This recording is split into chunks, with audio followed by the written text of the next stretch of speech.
Intermittent ஃபாஸ்டிங்கில் என்ன பண்ணணும் என்ன பண்ணக்கூடாது அப்படிங்கிறது என்னோட எக்ஸ்பீரியன்ஸை வச்சு நான் சொல்ல போகிறேன். ஸோ அதுக்கு முன்னாடி ஹாய் ட்ரெண்டிஸ், இது ட்ரெண்டி தமிழச்சி. இந்த மாதிரி வெயிட் லாஸ் வீடியோஸ்க்கு என்னோட சேனலை சப்ஸ்கிரைப் பண்ணுங்கள். இன்டர்மிட்டன்ட் ஃபாஸ்டிங் அப்படின்னாலே குறிப்பிட்ட டைமில் சாப்பிடணும் and rest of the time நம்ம ஃபாஸ்டிங்கில் இருக்கணும். நம்ம விருப்பத்துக்கு ஏற்ற மாதிரி ஃபாஸ்டிங் டைமையும் ஈட்டிங் டைமையும் நம்ம சூஸ் பண்ணிக்கலாம்.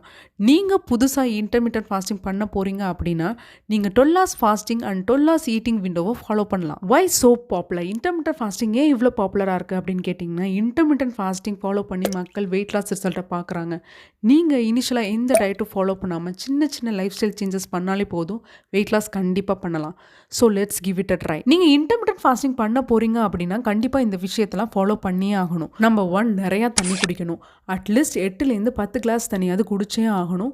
இந்த மாதிரி தண்ணி குடிக்கிறனால நம்ம ஃபாஸ்டிங் டைமில் நம்ம பசியும் கம்மியாகும். நம்பர் 2, ஈட்டிங் டைமில் நம்ம அதிகமாக சத்து உள்ள சாப்பாடை தான் சாப்பிட்ணும். ஃபாஸ்டிங் இருக்கனால நம்ம உடம்புல நியூட்ரிஷன் கம்மியாக இருக்க வாய்ப்பு இருக்குது. ஸோ இதை பேலன்ஸ் பண்ணுறதுக்கு சத்துக்கள் நிறைய உள்ள சாப்பாடை சாப்பிடணும். நம்பர் 3, நீங்கள் புதுசாக இன்டர்மிட்டன்ட் ஃபாஸ்டிங் பண்ண போகிறீங்க அப்படின்னா ஃபாஸ்டிங் டைம் கம்மியாக சூஸ் பண்ணுறது தான் பெஸ்ட். அடுத்ததாக இன்டர்மிட்டன்ட் ஃபாஸ்டிங் பண்ணும்போது என்னெல்லாம் பண்ணக்கூடாது அப்படிங்கிறத பார்க்கலாம். நம்பர் 1, அதிகமாக கெலோரிஸ் எடுத்துக்கக்கூடாது. நம்ம யூஸ்வலாக எடுத்துக்கிற கெலோரிஸை விட நம்ம இன்டர்மிட்டன்ட் ஃபாஸ்டிங் பண்ணும்போது எடுத்துக்கிற கெலோரிஸ் கம்மியாக இருக்கணும். அதே மாதிரி ஆயிலி ஃபுட்ஸையும் ஜங்க் ஃபுட்ஸையும் அவாய்ட் பண்ணுறது நல்லது. நம்பர் 2, ரொம்ப கம்மியாக சாப்பிட்றது. கம்மியாக சாப்பிட்டா வெயிட் கம்மி பண்ணலாம் அப்படின்னு நினைப்போம். இந்த மாதிரி கம்மியாக சாப்பிட்றனால நம்ம மெட்டபாலிசம் ஸ்லோ ஆகிடும். இதனால் வெயிட் தான் கெயின் ஆகும். த்ரூ அவுட் த டே நம்ம எனர்ஜெட்டிக்காக ஃபீல் பண்ண மாட்டோம். நம்பர் 3, தப்பான ஃபாஸ்டிங் ஷெடியூல் சூஸ் பண்ணுறது.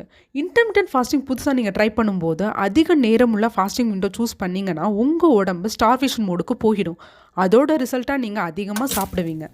நீங்கள் லாங் டேர்மில் ஃபாலோ பண்ணுற மாதிரி எந்த ஃபாஸ்டிங் டைம் உங்களுக்கு செட் ஆகும், எது செட் ஆகாது அப்படிங்கிறத அனலைஸ் பண்ணிவிட்டு உங்களுக்கு எது செட் ஆகுதோ அதை நீங்கள் ஃபாலோ பண்ணலாம். அடுத்ததாக இன்டர்மிட்டன்ட் ஃபாஸ்டிங்கில் என்னெல்லாம் சாப்பிட்லாம் அப்படிங்கிறத பார்க்கலாம். நீங்கள் எடுத்துக்கிற meal fibre, protein, healthy fats, அப்புறம் கொஞ்சம் கார்ப்ஸ், இந்த மாதிரி பேலன்ஸ்டாக இருக்கணும். டெய்லி ஒரு ஃப்ரூட் அண்ட் சாலட் எடுத்துக்கிறது ரொம்ப நல்லது. அடுத்ததாக ஃபாஸ்டிங் டைமில் பிளாக் காஃபி, க்ரீன் டீ, இந்த மாதிரி 0 calorie ட்ரிங்க் எடுத்துக்கலாம். இது உங்கள் பசியையும் கண்ட்ரோல் பண்ணும். ஸோ இப்போ நான் கடைசியாக சொல்ல போகிற விஷயம் ரொம்பவே முக்கியமானதை நீங்கள் கண்டிப்பாக ஃபாலோ பண்ணியே ஆகணும். அது என்ன விஷயம் அப்படிங்கிறத பார்க்கலாம்.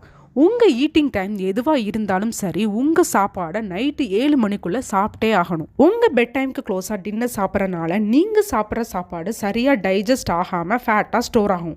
ஸோ இதனால வெயிட் தான் இன்க்ரீஸ் ஆகும். ஸோ நான் சொன்ன இந்த டிப்ஸ்லாம் ஃபாலோ பண்ணி உங்களோட இன்டர்மிட்டன்ட் ஃபாஸ்டிங் ரிசல்ட்டை கண்டிப்பாக ஷேர் பண்ணுங்கள்.